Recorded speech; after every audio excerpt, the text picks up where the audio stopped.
হাজারো মানুষের প্রাণের বিনিময়ে গণতন্ত্রের ধারায় ফিরেছে বাংলাদেশ, এমন মন্তব্য করেছেন রাষ্ট্রপতি মোহাম্মদ শাহাবুদ্দিন। তিনি আরও বলেন, কৃষি ঋণ মওকুফ নতুন সরকারের যুগান্তকারী সিদ্ধান্ত। শুক্রবার সকালে ওসমানী স্মৃতি মিলনায়তনে জাতীয় পাট দিবস উপলক্ষে আয়োজিত অনুষ্ঠানে এসব কথা বলেন তিনি।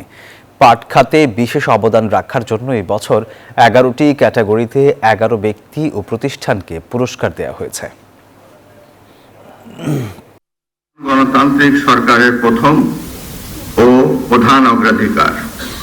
এজন্য ধারাবাহিকভাবে দেশের অর্থনীতির সার্বিক সংস্কার, খাত ও অঞ্চল ভিত্তিক অর্থনীতির প্রাণ সঞ্চার এবং শিল্প বাণিজ্যে দেশি বিদেশি বিনিয়োগ বৃদ্ধি করে দেশব্যাপী 1 কোটি কর্মসংস্থান তৈরির লক্ষ্যমাত্রা অর্জন করা হবে।